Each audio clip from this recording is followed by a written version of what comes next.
룻기서 3장 1절부터 5절까지 말씀이요. 룻의 시어머니 나오미가 그에게 이르되 내 딸아, 내가 너를 위하여 안식할 곳을 구하여 너를 복되게 하여야 하지 않겠느냐? 네가 함께 하던 하녀들을 둔 보아스는 우리의 친족이 아니냐? 보라, 그가 오늘 밤에 타작 마당에서 보리를 까불리라. 그런즉 너는 목욕하고 기름을 바르고 의복을 입고 타작 마당에 내려가서 그 사람이 먹고 마시기를 다 하기까지는 그에게 보이지 말고, 그가 누울 때에 너는 그가 눕는 곳을 알았다가 들어가서 그의 발치 이불을 들고 거기 누우라. 그가 내 할 일을 네게 알게 하리라 하니, 룻이 시어머니에게 이르되 어머니의 말씀대로 내가 다 행하리이다 하니라. 우리 룻에 대한 이야기, 나오미에 대한 이야기라는 걸 우리가 잘 아시죠?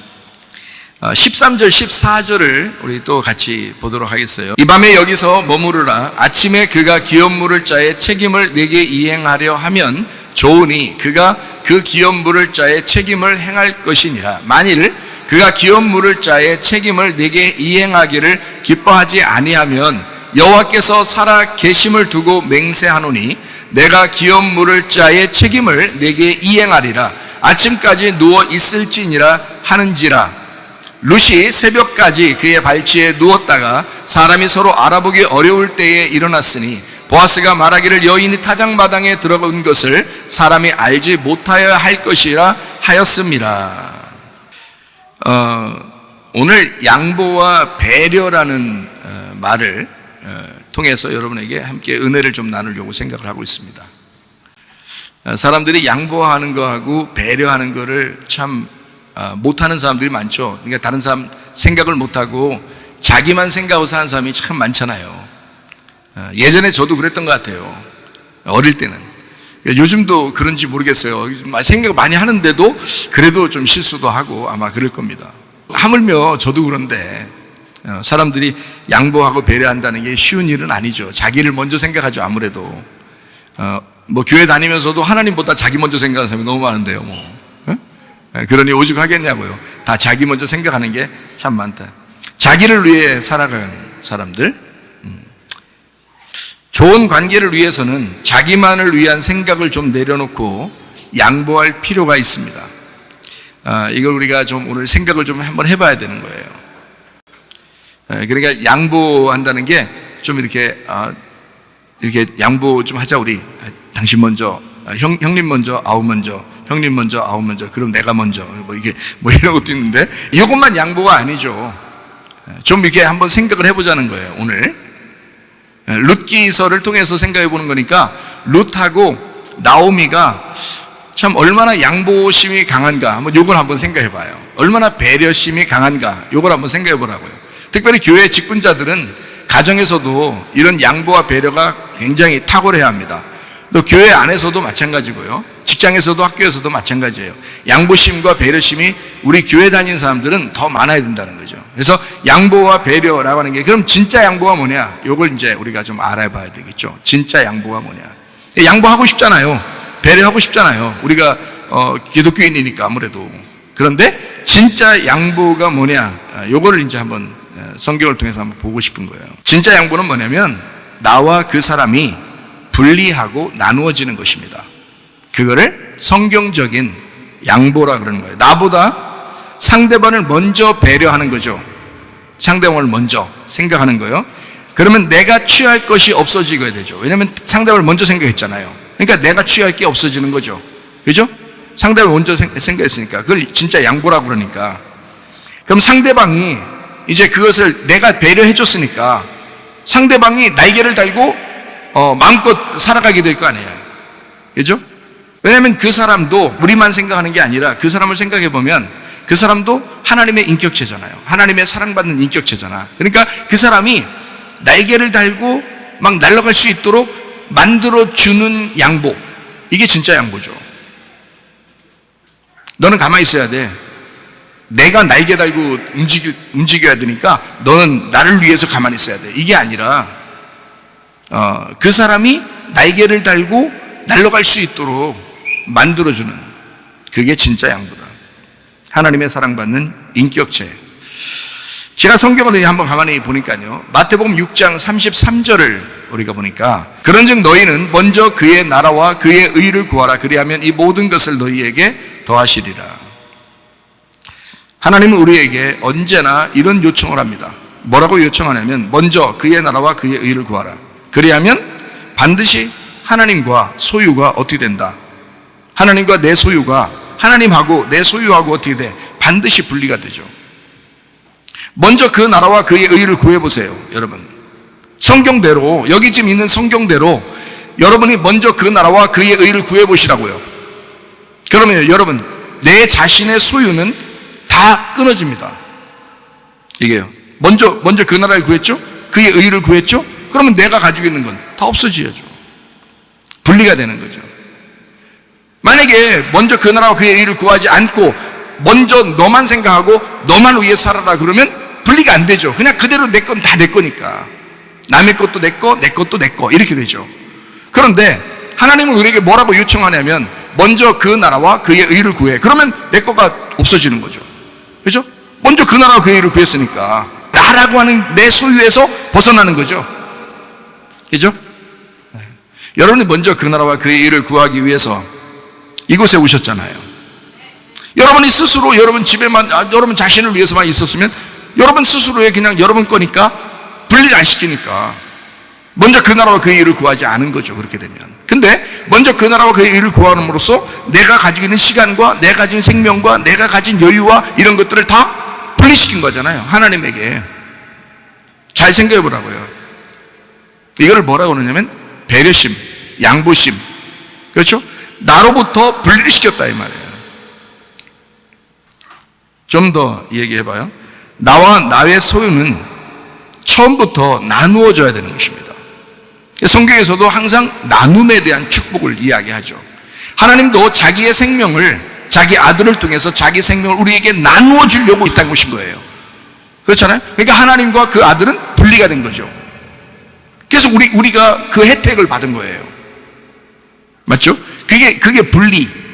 하나님이 우리를 위해서 양보하셨다 이 말이에요. 가족과 친구, 자기의 모든 환경을 자기 소유라고 생각하면 오산입니다. 자기가 죽는 날 모든 것은 자기의 소유가 아니었음을 알게 될 것이기 때문에 그런 것입니다. 늦게 알게 될수록 후회가 더 큰 것입니다. 그러니까 교회에 오면 이것을 자꾸 반복해서 얘기해 줌으로써 여러분 자신들이 진짜 후회하지 않는 인생을 살도록 만들어줘야 되는 거죠. 교회가. 잘못하면 후회하는 인생 살 거란 말이에요. 죽는 날 오면 그때 후회하면 늦은 거죠. 하나님 우리가 자기 자신들과 먼저 나누어지기를 바라신다는 것입니다. 진정한 분리라고 하는 것은 서로의 연합을 가져오게 될 것이기 때문에 진정으로 먼저 분리하라고 하는 것입니다. 이게 성경적인 원리예요. 제가 성경적인 원리를 성경에서 배우다 보니까 성경에 어떤 말이 있잖아요. 그럼 그것이 어떻게 의미가 이 속의 내용이 무엇이구나라는 게 막 전달돼 와요. 그래서 여러분에게 이게 우리가 보통 생각하고 있는 양보와 배려는 뭔가 좋은 일이잖아요. 뭔가 다른 사람을 생각해주고 좋은 일이잖아요. 그런데 그게 아니라 그것은 다른 면에서 보면 나로부터의 뭔가 분리란 말이죠. 나로부터 떨어져 나가는 것이다 이 말이에요. 자, 마태복음 10장 34절 말씀. 내가 세상에 화평을 주러 온 줄로 생각하지 마라. 화평이 아니요 검을 주러 왔노라. 검 이런 거 아닙니다. 검 이런 칼이에요, 칼. 여기에 검을 주러 왔다. 화평이 오기 전에 나는 검을 주러 왔다라고 하는 거예요. 검을 주러 왔대요. 하나님이 주님께서 오실 때. 이상하잖아요, 이런 말들이. 그럼 화평을 주러 온 건 이해가 되는데 검을 주러 왔다는 거 이상하잖아요. 그러니까 이걸 한번 생각해 보란 말이에요. 검이라고 하는 게 마카이라라는 단어예요. 이게 검, 전쟁이라는 단어예요. 이게요, 형벌이라는 단어예요. 마케에서 나온 단어예요. 전투, 논쟁입니다. 그러니까 막 싸우게 하려고, 논쟁하게 하려고 왔다. 이상하잖아요. 마코마이에서 온 거예요. 전쟁하다, 논쟁하다라는 단어예요. 이게 이렇게 하러 예수님이 오셨다는 거예요. 그러니까 논쟁한다, 전쟁한다, 싸운다. 자, 이렇게 오셨다고 하는 것은 어떤 의미를 가지고 있냐면, 화평을 안 준다는 의미가 아니고, 화평 안 줄 거야 라는 말이 아니라, 화평 주려고 하다 보니까 검을 먼저 줘야 돼 라고 해서 이렇게 얘기하는 거예요. 그러니까 예수님께서 하시는 말씀은, 화평이 오려면 검을 먼저 줘서 검이 와야 화평이 오는 거야 라는 그 말인 거예요. 그러니까 내가 검을 줄 수밖에 없어. 왜냐하면 화평을 줘야 되니까. 그 말인 거죠. 그게 성경이니까 잘 이해하셔야 된다.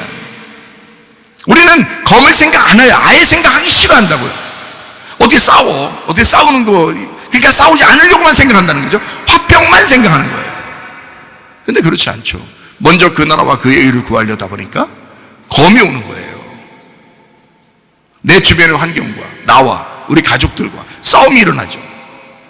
먼저 그 나라와 그의 의를 구하려고 하니까 생각해 보시라고요. 자기의 시간하고도 싸우죠. 자기의 생명하고도 싸우죠. 자기의 돈하고도 싸워야 되죠. 일단 검이 와야 되는 거, 먼저 그 나라와 그의 의를 구해야 되니까. 이해가 돼요? 네. 그렇게 주님이 오셨다는 거예요. 그거 먼저 주러 왔다. 화평 주시기 위해서 검을 줄 수밖에 없다라는 말이에요. 이 말이. 부활하신 주님이 제자들에게 첫 번째 하신 말씀이 뭐죠?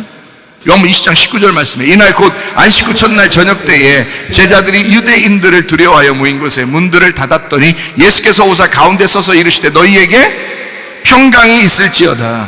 부활하신 예수님이 먼저 주고 싶었던 게 뭐냐면 평강이에요. 그럼 예수님이 십자가 못 박혀 죽으시기 전에는 뭐 하러 왔다 그래요? 검을 주러 왔다 그랬잖아요. 검을 주러 왔다 그러고, 죽으시고 부활한 다음에는 평강을 준다 그러지. 부활하고 난 다음에 내가 이제 드디어 검을 주러 왔다, 이렇게 하면 안 되잖아요. 그거는 십자가에 죽기 전이라고요. 여러분이 정말로 십자가에 죽기 전이면 여러분은 항상 속에서 갈등이 일어나고 싸움이 일어나고, 여러분 자신들이 하나님을 선택하는 데 있어서, 교회를 선택하는 데 있어서도 굉장히 갈등이 일어날 것이다. 당연한 것이다. 그게 검이라는 거예요. 그러나 여러분 자신은 완전히 죽었다, 십자가에 못 박혀 죽고 예수 그리스도와 함께 죽임을 당했다, 그러면 그때부터는 평화, 하나가 된다는 거죠. 그게 이제 주님의 말씀입니다. 평안을 주러 왔다. 평강이 있을지어다. 에이레네입니다. 이 에이레네라는 말은 평강이란, 화평이라는 말도 되지만 많이 쓰이는 말이 에이레네가 연합입니다. 연합, 완전함, 완성. 그래서 연합하여 완전해진다, 그래야 평강이다, 이 말이거든요. 그러니까 봐요. 검을 주러 왔노라 해서 평강이 오면은 완전해지는 거예요. 그죠? 검이 없이 평강이 오는 건 완전함이 아니라는 거죠. 그러니까 뭐하고 연합이 돼야 돼. 이게 하나가 돼야 돼. 그러니까 하나가 되려면 혼자 하나가 안 되잖아요. 둘이 갈라진 것이 하나가 될 때, 그때 이제 연합이라고 그러는 거예요. 그걸 평강이라고 그러죠. 둘이 갈라졌었는데 이게 하나가 되는 거, 이걸 평강이라고 그런다고요. 부부가 왜 부부예요? 둘이 하나 됐다 그래서 부부라고 그러거든요. 부부. 그러니까 둘이, 남자 여자가 나누어졌을 때는 완전 반대예요, 둘이. 근데 요게 둘이 하나가 되면 부부라고 그러는 거예요. 그걸 뭐라고 그래요? 둘이라고 그래요, 하나라고 그래요? 하나라고, 한 몸이라고 그래요. 그러니까 먼저는 어떻게 돼? 먼저는 둘이 있어야 된다는 거지. 먼저는 둘이 있고, 이것을 예수님이 죽으심으로 하나를 만들었다, 이걸 평강이라고 그러는 거예요. 이걸 연합이라고 그런다고. 하나됨. 그 하나됨이라는 건 그냥 하나 되는 게 안 돼요. 여러분이 나 하나님하고 평화하고 싶어, 나 하나님하고 평강하고 싶어, 나 하나님하고 하나 되고 싶어, 그냥 하나 되는 게 아니라고요. 먼저 일단 끊어져야 된다고. 뭐가 끊어져야 된다는 거예요. 뭐가 죽어야 된다는 거예요. 뭐가 칼이 와서 나를 죽여야 된다는 거예요. 뭔가가 나로부터 분리가 돼야 그 다음에 하나님하고 연합이 되는 거예요, 우리가. 근데 이런 분리함이 없이 계속해서 갈등하는 겁니다. 계속 갈등해. 하나님한테 완전히 연합이 안 되면, 평강이 없으니까. 그러니까 불안한 거예요. 자기가 죽을 때 불안해져, 더.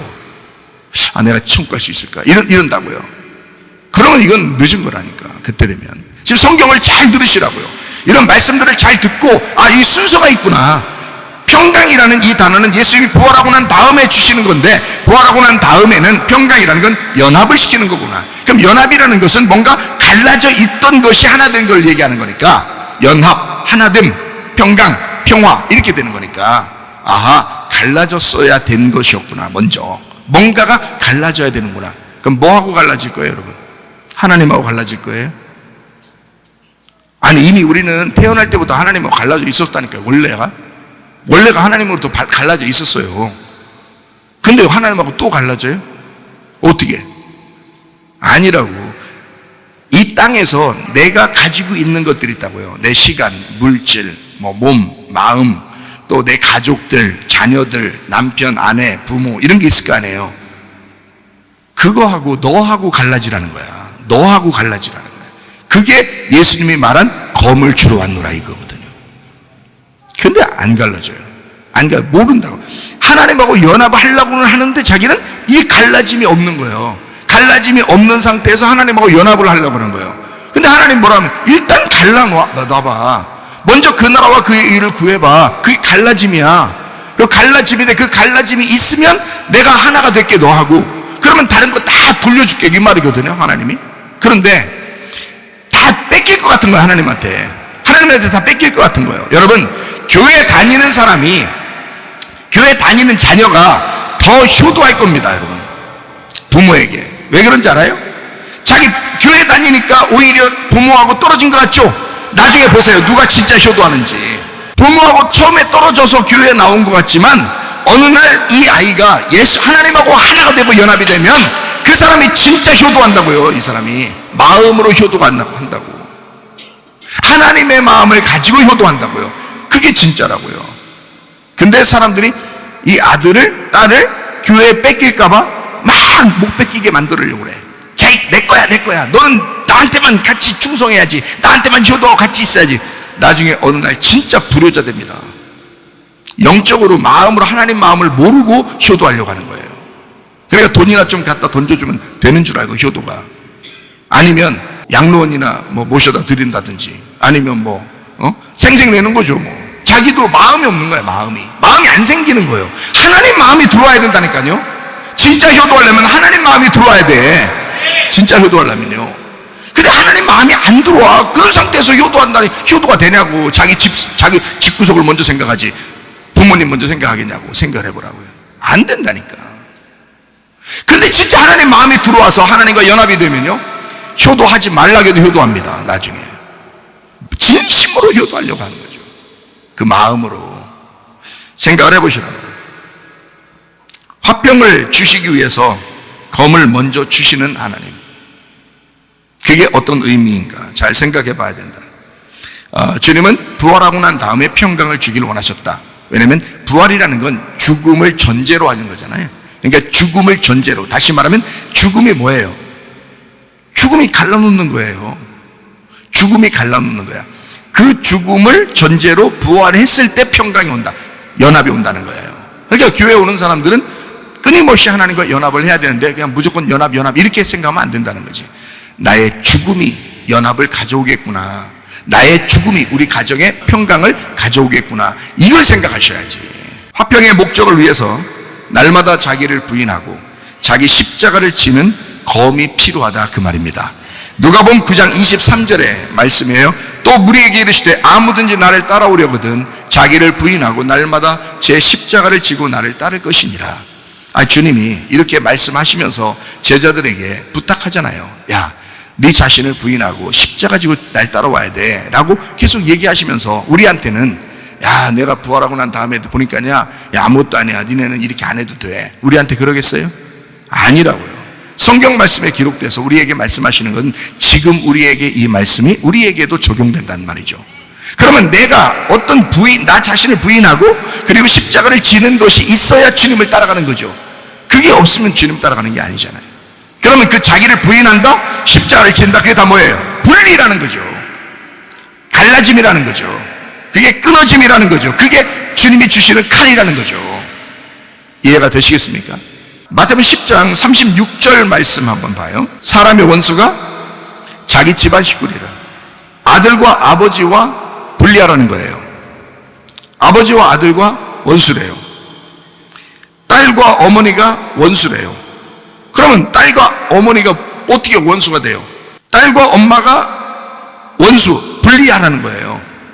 아들과 아버지가 분리하라는 거예요. 원수가 되라는 거예요. 며느리하고 시어머니하고 분리하라는 거예요. 원수 되라는 거예요. 사람의 원수가 자기 집안 식구이기 때문에 그렇다, 이렇게 얘기하는 거예요. 마태복음 10장은 우리에게 분명히 얘기하잖아요. 근데 사람들이 먼저 원수 되려고 하지 않는다고요. 그냥 내 식구, 내 남편, 내 아내. 솔직히 안 그렇습니까? 교회 다녀도 그렇게 해야 진짜 사랑인 줄 알고 그런단 말이에요. 그게 먼저 점검을 해보셔야 돼요. 내가 내 속에 나를 부인하고 십자가를 지고 주님을 따라가는 사람이야. 내 속에 예수의 칼이 내 속에 있느냐, 이걸 먼저 생각하셔야죠. 그래야 주님 안에서 부활하고 주님 안에서 연합하고 주님 안에서 평강이 온다는 거죠. 그게 주님의 말씀이라는 거예요. 근데 그거를 생각하는 사람이 많지 않습니다. 제가 보니까 교회들마다 그걸 많이 생각하는 사람이 많지 않아요. 그냥 좋은 게 좋은 거라고 자꾸 얘기해주고 그래서 그런가 봐요. 그거 아니에요. 성경 분명히 얘기하잖아요. 자기를 부인하고 십자가 지라. 그리고 주님은 칼을 주러 먼저 왔다. 그 다음에 평강이 올 거다. 그 다음에 연합이 올 거다. 먼저 그 나라와 그의 의를 구해봐. 그러면 네 거로부터 싹 다 분리가 될 거야. 그러면 그 다음에 하나님과 네가 연합이 될 거야. 그러면 네 모든 게 다시 돌아와. 너한테. 먼저 하나님을 탁 붙들어서 하나님을 탁 만나잖아요. 다른 게 싹 다 따라옵니다, 여러분. 근데 그걸 몰라요. 그 다른 거 가지고 막 애걸 못 거라는 거예요. 하나님 생각 안 해. 교회 생각 안 해. 그냥 막 자기 거 막 이런다고요. 이렇게 산다고요. 해보시라고. 나중에 어느 날 진짜 피눈물 날 때가 올 거예요. 제가 말한 게 사실이니까. 왜 사실이냐면 저는 성경에 있는 걸 그대로 전달하는 사람이에요. 저는 사람들에게 인정받으려고 하는 것도 아니고 사람의 기쁨 받으려고 하는 게 아니에요. 하나님을 기쁘시게 하고 싶고 하나님의 말씀을 증거하고 싶고 하나님에게 인정받는 목사 되고 싶은 사람이에요. 그러니까 나는 그리스도의 종으로서 얘기하는 거예요. 여러분 진짜 이렇게 해봤느냐 이거야. 안 돼. 그게 잘 교회 다녀도 잘 안 돼. 그러니까 실패가 오고 자기가 막 죽을 병이 생기고 막 가정의 문제가 막 진짜 깨질 위기에 막 오고 막 힘들고 돈에 대한 문제가 막 엄청나게 생기고 이럴 때 아이고 죽겠네 하면서 그때 돌아오게 돼요. 안 된다고. 그 전에 알고 있어야 된다고. 이 말씀이 무엇인지를 깨달으면 그런 일도 안 생긴다고.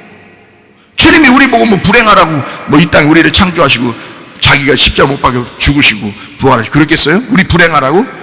우리 행복하라고 그렇게 죽으신 거예요, 주님이. 근데 왜 일부러 불행을 자초하느냐 이거야. 왜 하나님 말씀대로 살려고 하지 않느냐 이거야. 기독교인은 하나님 말씀대로 살려고 하는 사람들이잖아요. 그러니까 하나님 말씀대로 한번 따라오자 이 말이에요. 자, 여기에 원수라고 하는 게 에크드로스라는 단어예요. 에크드로스라는 단어가 미워하다, 증오하다라는 겁니다. 자기 집안 식구를 미워하고 증오하래요. 근데 이거 무식하고 머리 나쁜 사람도 집에 가서 진짜 미워하고 증오하는 사람이 있을지 몰라. 아니면 그렇게 하고 싶은 사람도 있을지 몰라. 야, 잘됐다. 성경에 그렇게 나왔대. 이거 다 멍청이지 이거 진짜. 그런 뜻이 아니에요. 그런 의미로 하라고 하는 거냐고. 기독교에 가서 일부러 그런 거 막 증오하고 막 눈 막 레이저 광선 쏘면서 막 증오하고 미워하고 막 이렇게 그렇게 하라고 시키는 거냐고. 교회에서 그거 아니라고요. 지금 말씀을 가르쳐 주고 있는 거라고. 여러분에게 지금 말씀은 이렇게 두 가지로 나누어진 것을 하나로 연결해서 하나님이 말씀하시고 있다라고 하는 걸 지금 얘기해 주는 거라고. 가장 분리가 잘 된 것이 하나님과 우리의 관계예요. 분리가 그렇게 철저하게 됐는데 예수님이 이 땅에 오신 거야. 우리하고 하나님하고 연결시키려고. 하나 되게 하려고. 그게 성경이라고요. 그래서 검을 먼저 주러 왔고 그 다음에 화평을 주러 왔다. 이렇게 딱 연결시킨 겁니다. 먼저 원수되게 하고 그 원수가 이웃되게 하는 사랑이 하나님의 마음입니다. 그게 하나님의 마음이에요. 그러니까 목적은 이웃되게 하고 목적은 친구되게 하고 목적은 사랑하게 만들려고 그러려고 목적 자체가 그런 거란 말이에요. 하나님은 우리들을 혼낼 때도 마찬가지죠. 하나님이 징계하고 혼내는 것도 자기 아들이니까 사랑하니까 자기가 뭔가 좋은 걸 해주고 싶으니까 징계하고 혼내고 그러는 거예요. 자기 아들이니까. 하나님께서 여러분을 사랑하시기 때문에 그래서 징계받는 것도 달게 받으라는 거예요. 왜냐하면 하나님이 날 사랑하시는구나. 나를 뭘 만드시려고 하는구나. 나를 좋은 그릇으로 만들려고 하는구나. 이렇게 생각하시면 되는 거예요. 왜 이렇게 나는 고생이 심해. 나는 이렇게 다른 사람은 그냥 평안하게 잘 사는 것 같은데 나는 이렇게 막 힘들고 어려워. 이렇게 얘기하는 사람들이 있거든요. 근데 하나님이 사랑하시기 때문입니다. 하나님이 여러분 사랑하셔요. 일부러 미워하는 하나님이 어디 있어요? 생각해 보시라고. 주님의 평안을 주시기 위해서 상대방을 가장 크게 배려하는 양보가 뭐냐? 분리와 불화와 떠남입니다. 제가 이것을 여러분에게 잘 설명해 주려고 해요. 그래서 양보는 용서예요. 양보는 진정한 용서, 그게 양보하는 거예요. 그 용서는 뭐냐면 떠남입니다. 떠남. 그게 분리, 불화하는 겁니다. 예수님이 일부러 검을 준다고 했겠어요? 일부러 막 싸우자고? 아니에요. 그것이 너희들에게 진정한 용서를 깨닫게 하는 말씀이기 때문에 그런 거예요. 양보하는 거예요. 분리시키는 겁니다. 그래서 칼을 얘기하는 거예요. 자, 창세기 3장 24절 말씀 한번 볼게요. 이같이 하나님이 그 사람을 쫓아내시고 에덴 동산 동쪽에 그룹들과 두루두는 불칼을 두어 생명나무의 길을 지키게 하시니라. 하나님이 그 사람을 쫓아내시고 미워해서 그렇게 쫓아냈었을까요? 그 쫓아낸다는 말이 가라쉬입니다. 가라쉬. 하나님이 사랑하고 싶어서 쫓아내는 거예요. 그 쫓아낸다는 가라쉬라는 단어가 어떤 단어냐면 쫓아낸다, 내던진다, 버린다, 이혼한다 라는 단어예요. 그게요. 근데 또 다른 말로 말하면 용서한다라는 말입니다. 그게요. 자, 마태복음 6장 14절 15절 말씀 한번 볼게요. 너희가 사람의 잘못을 용서하면 너희 하늘 아버지께서도 너희 잘못을 용서하시려니와 너희가 사람의 잘못을 용서하지 아니하면 너희 아버지께서도 너희 잘못을 용서하지 아니하시리라. 여러분, 혹시 용서하지 못한 사람이 이 가운데 있다면, 마음속에 아직도 용서하지 못한 사람이 있다면 용서하고 신앙생활 하는 게 신상에 좋을 겁니다. 우리 교회는 특별히 그럴 거예요. 뭘 용서 안 할 게 또 뭐 있어요? 생각을 해보시라고. 성경에 나오잖아요. 너가 용서 안 하면 하나님도 너 용서 안 한대. 용서하세요. 용서는 해야 될 거 아니야. 같이 뭐 맨날 돌아다니라는 얘기는 아닙니다. 용서한다고 해서 맨날 같이 돌아다니는 뜻이에요. 여기 그렇게 써 있어요? 야, 사람의 잘못을 용서하고서 맨날 같이 돌아다니라. 이게 써 있어요? 성경에?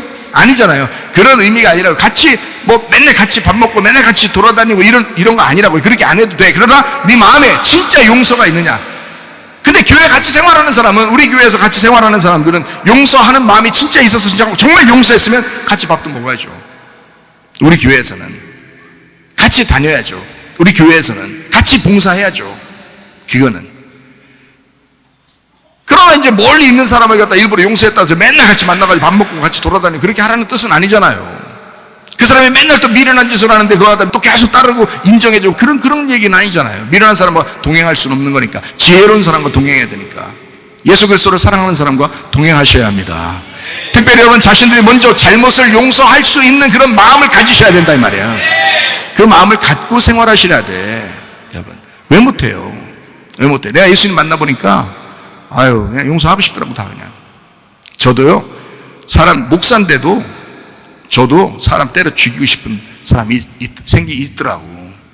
옛날에 은혜 받기 전에 진짜 때려 죽이고 싶은, 얼마나 때려 죽이고 싶은 마음이 있으면 잠도 안 와. 밥도 안 먹히고, 모래알 씹는 것 같아요. 막 그런 사람이었어요. 저도. 그런데 예수님 딱 만나니까 그냥 눈물밖에 안 나와. 눈물밖에. 그냥 용서하고 싶어. 그냥 용서했다고 해서 맨날 만나고 밥 먹고 그러지 않습니다. 손해요. 그건 우리 교회 사람들하고 같이 있어야지. 교회 사람들하고 같이 밥 먹고 우리 학생들하고 같이 놀고 같이 이렇게 말씀 나누고 기도하고 그러지. 지혜로운 사람들과 함께 있어야지. 어쨌든 양보는 용서고, 용서는 분리이고, 분리는 떠남이고, 그거는 불화입니다. 이게 쫓아냈다. 하나님이 인간을 쫓아냈다. 그 사람을 쫓아냈다. 분리시켰다. 용서했다. 이혼했다. 이 말이에요. 이혼하는 목적이 뭐예요? 하나님이 인간하고 이혼하려고 하는 목적이 뭐예요? 뭐겠어요? 결혼하려고 이혼하는 거예요. 결혼하려고. 저는 이게 성경을 아주 가슴 깊이 깨닫게 됐습니다. 주님이 가르쳐 주셔서. 그러니까 머리로 지식으로 이렇게 아는 게 아니에요. 제가 아는 거는. 이건 진짜 깨달아지는 거예요. 이거는 가슴으로 마음으로 깨달아지는 말씀들이에요.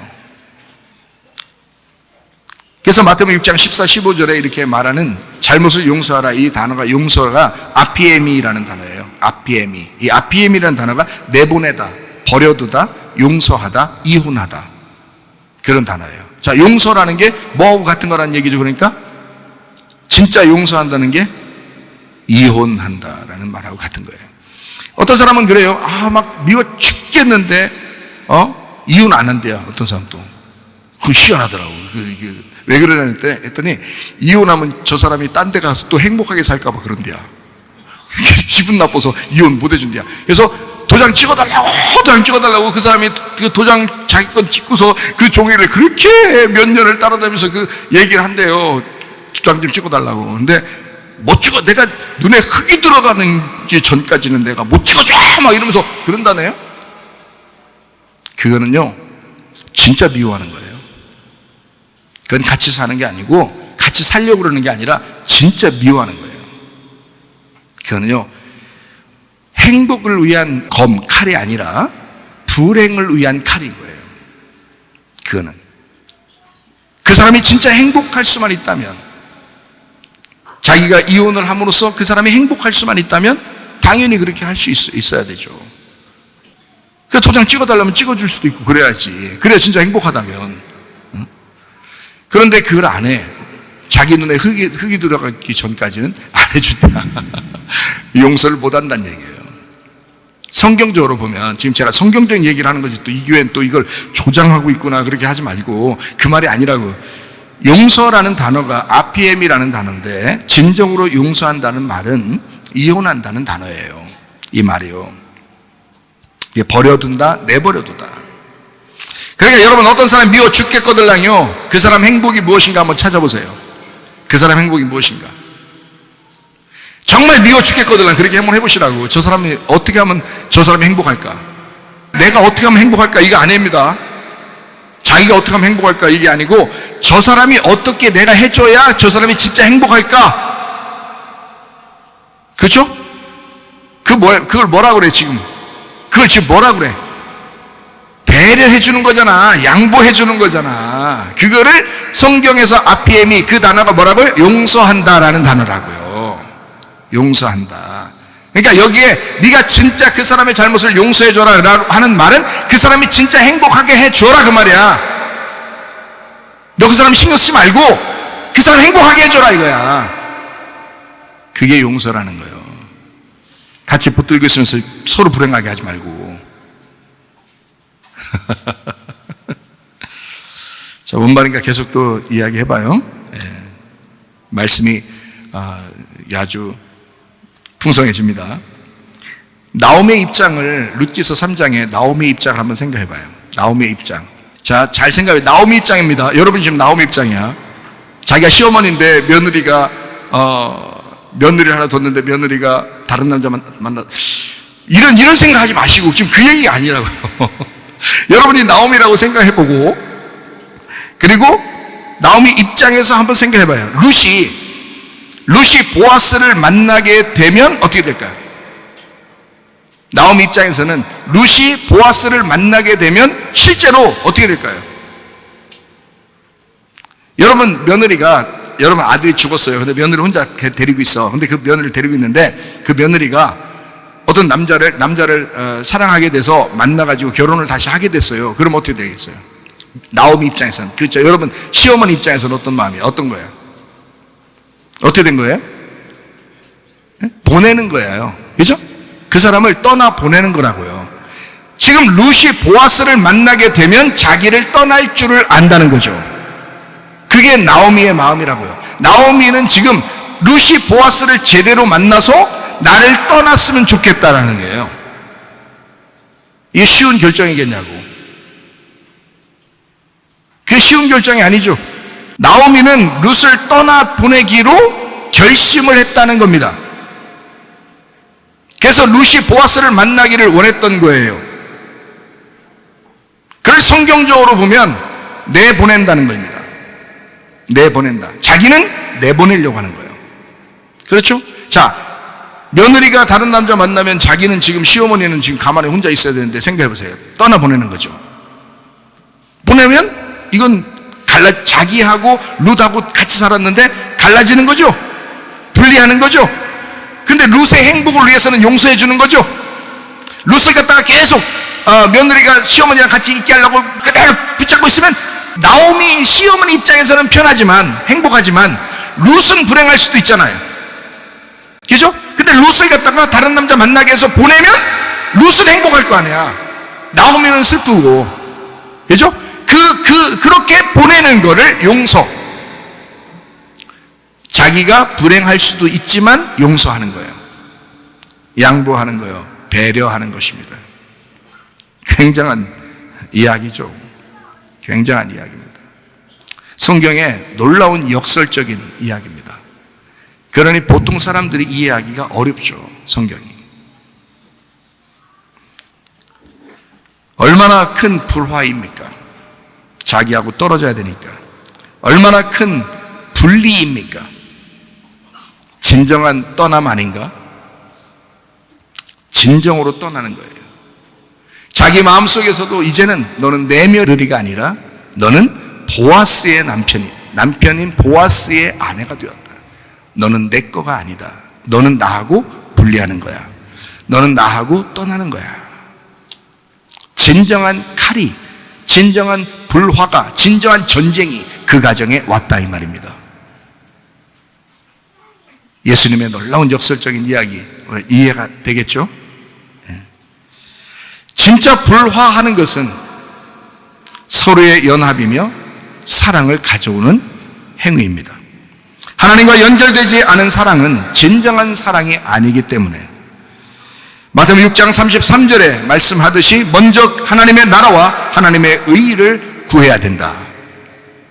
자기와 자기의 모든 것을 진정으로 사랑한다면 자기와 자기의 모든 것을 사랑하기 때문에 자기는 움켜쥐고 있으려고 했는데 어느 날 이것이 다 끊어질 때 자기가 죽는 날이 오고 자기도 후회한다. 그러나 살아있을 동안 자기와 자기가 소유했던 모든 것들을 다 분리시켜서 나눌 때 진정한 용서, 진정한 사랑, 진정한 분리가 있을 때 하나님으로부터 진정한 연합을 가져오게 된다. 그들과 네가 하나가 될 것이고 하나님 안에서 하나가 될 것이다. 부부가 하나님 안에서 하나 되셔야 합니다. 남편과 아내 그리고 부모와 자녀가 하나님 안에서 하나가 되셔야 합니다. 이게 진짜 서로 사랑이라는 거예요. 그러니까 사랑이 완성이라 그러잖아요. 나오미는 룻의 행복을 먼저 생각했습니다. 그게 시어머니의 마음이었어요. 자기 마음보다 먼저 생각했어요. 여러분, 어떤 사람하고 좀 껄끄러운 게 있다면 그 사람의 행복은 무엇일까? 한번 생각해 보세요. 그 사람이 뭘 좋아하는가? 그 사람을 어떻게 해야 진짜 기뻐할 수 있을까? 시어머니의 마음, 이 나오미의 마음은 룻의 행복을 먼저 생각한 거예요. 근데 며느리의 마음은 어떤 마음이었어요? 룻기 3장에 보니까 며느리의 마음은 어떤 마음이었어요? 룻은 나오미를 걱정합니다. 자기는 나오미를 위해서 살고 싶은 거예요. 참 서로가 어때요? 서로가 배려하는 마음, 양보하는 마음, 먼저 다른 사람을 생각하는 마음이 굉장했던 거죠. 이게 나오미와 룻의 마음이었던 겁니다. 근데 보통 사람들 어때요? 저 며느리가 왜 저래? 이런다고요. 며느리는 또 뭐라? 시어머니가 왜 저래? 이런다고요. 그러니까 시어머니가 왜 저래? 라고 먼저 생각하고 며느리가 왜 저래? 라고 먼저 생각한다고. 이게 보통 사람들이 하는 행동들이라. 근데 나오미하고 룻을 보세요. 나오미는 룻의 행복을 먼저 생각한 거예요. 너 어떻게 해야지 편하냐? 너 어떻게 해야지 행복할 거냐? 너 어떻게 해야지 좋을 것 같으냐?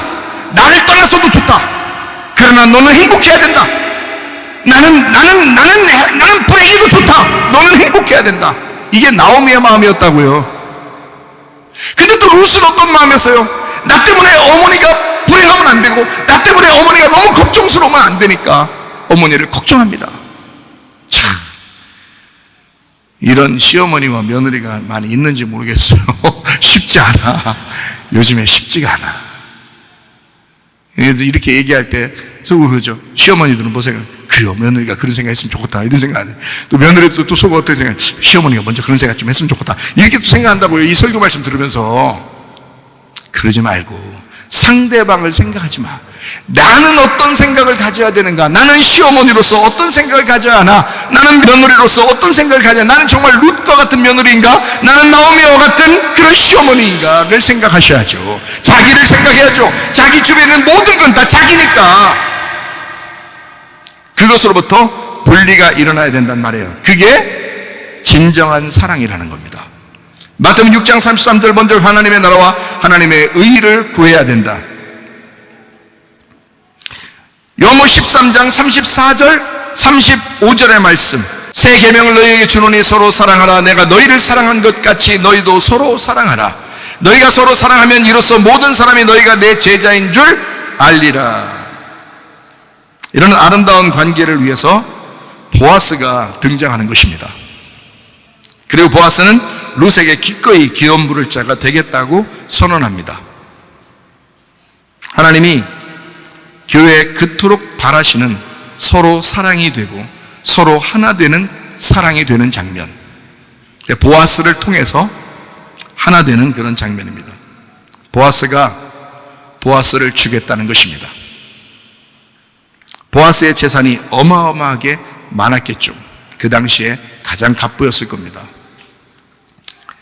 룻은 적어도 보아스의 재산을 누리진 않았습니다. 제가 성경을 보니까 룻이 보아스의 재산 노리고 간 것 같진 않아요. 보아스만 있으면 되었습니다. 진짜 기업 물을 자가 필요했습니다. 이 여자는요, 보아스도 룻의 기업을 걱정했습니다. 보아스는 정욕적인 사람이 아니었습니다. 보아스가 그 당시 문화를 볼 때 보아스가 정욕적인 사람이었다면 룻을 단숨에 자기가 취하고, 젊은 여자니까 단숨에 취하고 또 버릴 수 있는 위치에 있었던 사람이었습니다. 근데 보아스는 그렇게 하지 않았습니다. 다른 기업 물을 자가 있는지 먼저 알아보았다 이랬습니다. 룻기서 4장 4절입니다. 내가 여기 앉은 이들과 내 백성의 장로들 앞에서 그것을 사라고 내게 말하여 알게 하려 하였노라. 만일 내가 물으려면 물으려니와 만일 내가 물으지 아니하려거든 내게 고하여 알게 하라. 네 다음은 나요 그 외에는 물을 자가 없느니라 하니 그가 이르되 내가 물으리라 하는지라. 다른 기업 물을 자가 있는지 먼저 알아보았습니다. 보아스는 정욕적인 사람이 아니었다는 얘기죠. 먼저 취하고 보자 이런 게 아니었습니다. 그 기업 물을 자는 마치 율법이 우리를 대하듯이 룻이라고 하는 사람을 본 겁니다. 정확하고 날카롭게 대답합니다. 자기가 손해를 볼 것 같아서 그렇게 할 수 없겠다. 룻기서 4장 6절입니다. 그 기업 물을 자가 이르되 나는 내 기업에 손해가 있을까 하여 나를 위하여 물으지 못하노니 내가 물을 것을 네가 물으라. 나는 물으지 못하겠다. 보아스가 물어보니까 그 사람이 나 안 하겠다는 거예요. 처음에 한다고 했다가 야, 이 여자는 모함 여자야. 그리고 남편 죽었어. 자, 이렇게 하니까 보통 이게 그 사람이 그런 사람 아니더라도 다른 사람 결혼할 사람이 얼마나 많겠어요. 그때 당시 여러 명하고 결혼해서 사는 시대인데, 그러니까 그 사람이 우리 집안에 손해볼 것 같다, 그런 여자 데려오는 것 자체다 손해다 이렇게 생각하게 된 거예요. 그래서 보아스는 합법적인 방법으로 결혼하고 룻을 인정해 주기를 원했습니다. 잘 생각해 봐요. 룻기서 4장 9절 10절입니다. 보아스가 장로들과 모든 백성에게 이르되 내가 엘리멜렉과 기련과 말론에게 있던 모든 것을 나오미의 손에서 산 일에 너희가 오늘 증인이 되었고, 또 말론의 아내 모압 여인 룻을 사서 나의 아내로 맞이하고 그 죽은 자의 기업을 그의 이름으로 세워 그의 이름에 그의 형제 중과 그곳 성문에서 끊어지지 아니하게 하매 너희가 오늘 증인이 되었느니라 하니. 성문에서요. 성문에서 성문에서 그 기업 물을 것이 끊어지지 않도록 만들어 주겠다 하는 그런 얘기입니다. 모두 이 보아스의 마음에 이 말하는 모든 것들은 보면 룻을 배려한 마음이었습니다. 이 세상 결혼도 마찬가지예요. 결혼을 그냥 안 하고도 사는 사람들이 굉장히 많아요. 밖에는 그래요. 그래도 결혼도 안 하는 사람들도 많고. 그런데 결혼이 모두 다 합법적이 돼야 됩니다. 그리고 합법적이 안 된 상태에서 인정하지도 않는데 그냥 막 자기들끼리 좋아가지고 그러는 사람들도 있어요. 근데 합법적이 되어야 합니다. 왜 그러냐면 마태복음 16장 19절에 내가 천국 열쇠를 네게 주노니 네가 땅에서 무엇인지 매면 하늘에서도 매일 것이요 네가 땅에서 무엇인지 풀면 하늘에서도 풀리리라 이랬습니다. 다시 말하면 땅에서 매이면 하늘에서도 매이고 땅에서 풀리면 하늘에서도 풀린다. 이 말이 다른 말로 말하면 이 땅에서의 삶이 고스란히 저 하늘나라의 삶이 된다는 얘기입니다. 여러분, 이거 굉장히 중요한 거예요. 여러분 안에 계신 성령님은 이미 하나님이셔요. 하늘나라의 하나님이시라고요. 이미 여러분, 그래서 이곳에서 불행하게 지옥처럼 살지 말고 행복하게 천국처럼 사셔야 합니다. 네. 저는 그렇게 살려고 날마다 저를 점검해요. 내 속에 계신 하나님은 천국의 하나님이시니까 늘 내가 천국을 살고 있는가, 내가 정말 이 시대에 나는 천국을 사모하는 사람인가를 늘 생각하고 삽니다. 중요하니까 그런 거죠. 이 땅에서 이혼이 저 하늘나라에서의 이혼이 되고 이 땅에서의 결혼은 저 하늘나라에서의 결혼이 됩니다. 히브리서 13장 4절 말씀, 모든 사람은 결혼을 귀히 여기고 침소를 더럽히지 않게 하라. 음행하는 자들과 간음하는 자들을 하나님이 심판하시리라. 네. 지금까지 우리가 좀 잘못된 삶을 살았다 할지라도 오늘부터는 거룩하게 사셔야 합니다. 오늘부터는 정말 행복하게 하나님의 마음 안에서 하나님이 인정할 만한 삶을 오늘부터는 사셔야 합니다. 이제까지야 어떻게 살았든 오늘 말씀을 듣고 난 다음부터는 그렇게 사셔야 된다. 결혼을 귀히 여기고 침소를 더럽히지 말아야 합니다. 저 하늘나라의 그림자가 바로 이 땅에 있는 당신이기 때문에 그런 것입니다. 하나님이 인정하는 결혼을 해야 합니다. 하나님의 뜻대로 살아야 합니다. 이 땅에서 하나님의 뜻대로 살지 않으면 하나님께서 다 하셔요. 그 땅에서, 거기서도 하늘나라에서 다 보고 있어요. 이게 여기에 있는 삶이 그대로 가고 있기 때문에 그렇습니다. 결혼식도 사람들 앞에 서는 게 얼마나 부끄럽고 힘든지 저도 결혼식 하는 게 엄청 부끄럽더라고요. 제가 신랑 신부들 요즘에는 젊은 아이들 막 즐기면서 결혼식 하는 거 보면 참 부럽더라고요. 근데 우리 때만 해도 결혼하는 게 너무 부끄러워요. 사람들 앞에 사람들 다 모이, 친척 뭐 다 모이라고 그러죠. 뭐 하여튼 친구들 다 모이라고 그러죠. 아는 사람들 다 모여, 옆집 사람들 다 오라고 그러죠. 그런 사람들 앞에서 결혼식 한다는 게 참 부끄럽더라고요. 힘들고 창피하고 이렇게 뭐라 그럴까 뭐 이렇게 좀 내성적이고 이런 사람들은 더 그렇잖아요. 미안하고 막 일부러 다른 자기들도 일이 있는데 나 때문에 다 오라고 해야 되고. 근데 아무리 부끄러워도 결혼식은 해야 합니다. 왜냐하면 그게 합법적이니까. 성경은 불법적으로 우리에게 그렇게 말하지 않아요. 합법적으로 해야 된다는 거예요. 성경에 합법적으로. 그래서 보아스도 룻에게 합법적으로 결혼을 제시하는 거예요. 예. 하나님 앞에서 이혼해야 인정받고 그리스도와 다시 결혼해야 인정받습니다. 이 땅에서 진짜 이혼이 무엇인지, 진짜 용서가 무엇인지, 진짜 양보와 배려가 무엇인지, 진짜 분리가 무엇인지를 깨닫고 예수 그리스도와 연합하고 예수 그리스도와 평안하고 예수 그리스도와 하나 돼서 주님께서 인정하는 사람이 되셔야 합니다. 결혼을 귀히 여겨야 합니다. 그래서 우리는 이 땅에서 삶이 하나님의 뜻이기 때문에, 이 땅에서 삶이 하늘나라의 삶이기 때문에 여러분은 이미 결혼한 사람들은 다른 생각 품지 마세요. 이미 결혼한 사람은 이 남자가, 이 여자가 나의 전부다. 그냥 죽을 때까지, 내가 죽을 때까지는 나는 하나님 안에서 말씀을 지켜야 된다. 그렇게 생각하시고 사셔요. 그 전까지 어떻게 살았든 상관없어. 오늘 말씀을 듣는 때부터는 그렇게 사시기로 결심하셔야 합니다. 우리는 어린 양의 혼인잔치에 초대가 된 신부들입니다. 이 땅의 교회가 곧 하늘나라의 신부들이다. 이 땅의 신부가 곧 하늘나라의 새 예루살렘입니다. 하늘나라의 신랑과 신부를 이 땅에서 재현하는 것이 바로 여러분과 저희입니다. 교회에서 인정하지 않는 직분자, 하늘에서도 인정받지 못하는 직분자입니다. 여기서 직분을 인정할 때 그것이 별거 아닌 것 같죠? 아니에요. 이 땅에서 직분자를 임명할 때 그것이 하늘나라에서 그 사람을 임명한다는 거죠. 이게. 저는 그 사실을 분명하게 은혜받고 알았어요. 결혼하면서 알았어요. 하나님이 그렇게 해야 된다고 저에게 말씀하셨어요. 성경에 있는 그대로라고 얘기하셨어요. 교회에서 인정하는 집사, 하늘에서도 인정받는 집사가 됩니다. 교회에서 인정하는 목사, 하늘에서도 인정받는 목사가 됩니다.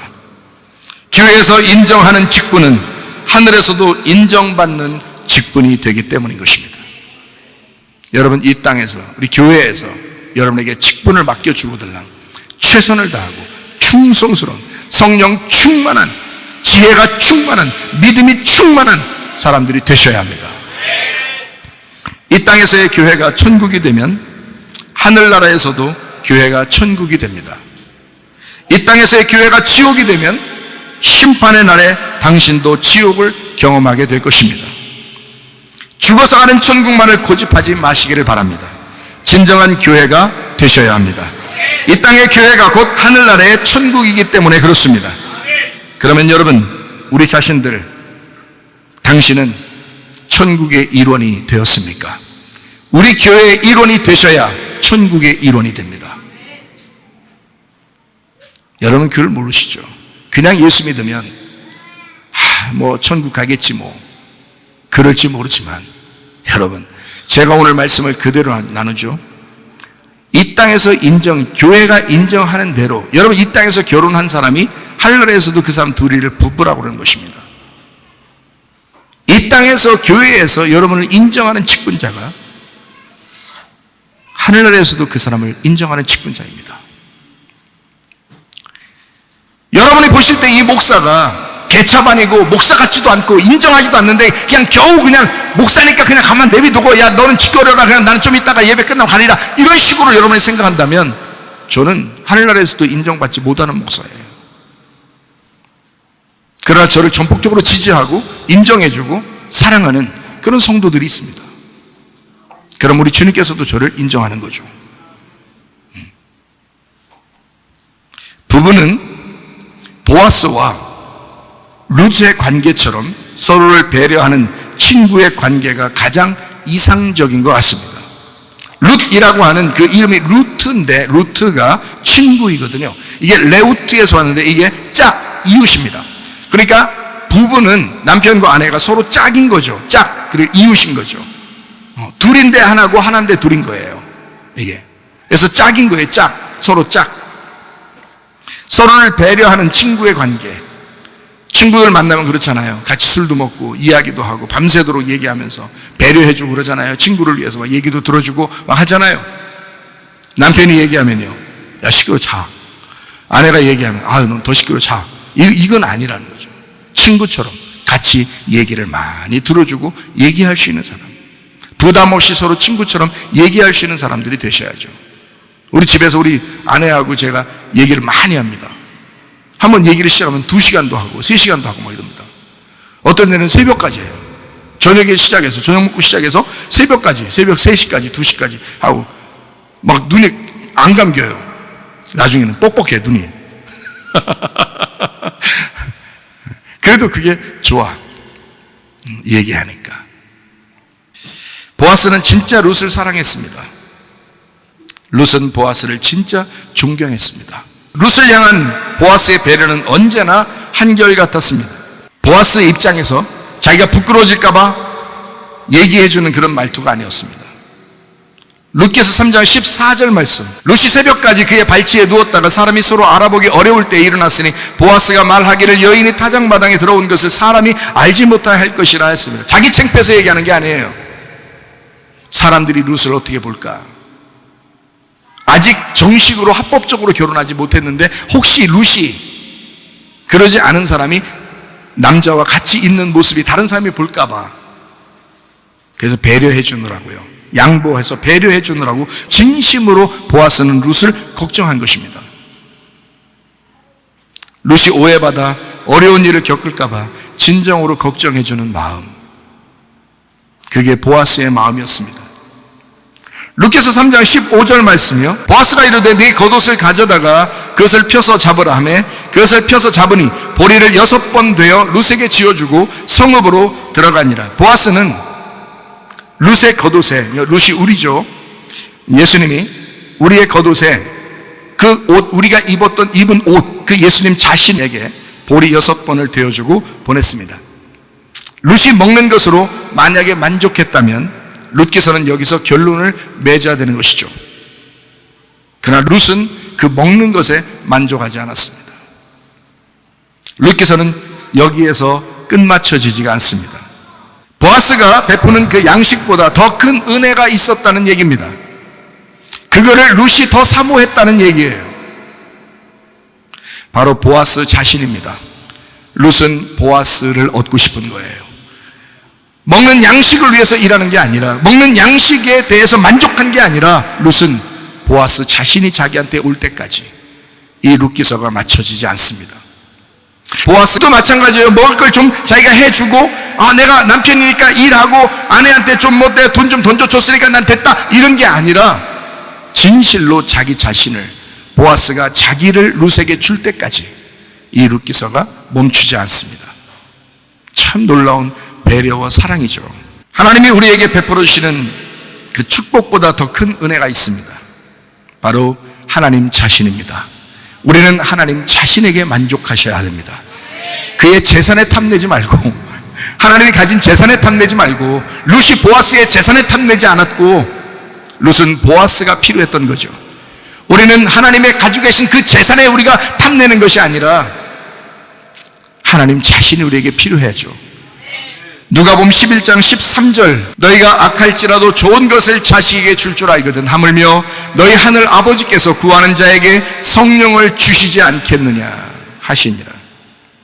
하나님은 구하는 자에게 하나님 자신을 주길 원하셨습니다. 성령을 주길 원하셨다. 그것이 진짜 아닌가? 그거 받으려고 우리가 하는 거 아닌가? 그 안에서 충만하게 살려고 하는 거 아닌가? 그게 천국 아닌가? 다른 어떤 것이 더 필요한가? 오히려 하나님의 성령에 충만한 것을 필요로 하지 아니하고 다른 것을 더 많이 구한 것은 아닌가? 좀 생각해 보셔야 되겠죠. 예수님 안에 거하는 것이 진짜 복입니다. 믿음의 명문가가 되길 원합니다. 여러분 자신들이 믿음의 명문가, 인류 기반이 돼서 믿음의 명문가로 살아가시기를 바랍니다. 예수를 구하시기를 바랍니다. 예수를 간직하시기를 바랍니다. 예수로 충만하여 사시기를 바랍니다.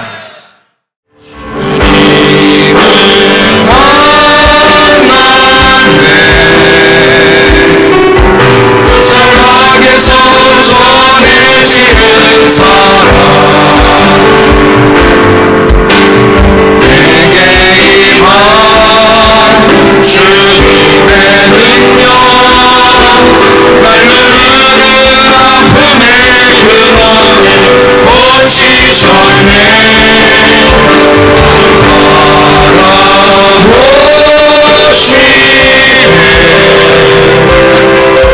나의 연약한 주님을 아시네. 깊은 절망에서 날 자유케 하신 사랑, 나 찬양해. 우리 함께 하나님 앞에 기도합니다. 기도할 때 우리 하나님, 룻이 보아스 한 분으로 만족했던 것처럼 우리도 예수 그리스도, 예수의 성령으로 만족하며 살게 하옵소서. 하나님의 성령의 충만함으로 살게 도와주옵소서. 그렇게 성령 충만하여 살다가 주님 만나게 하옵소서. 기도합니다. 우리 하나님 아버지의 사랑과 은혜를 감사드립니다.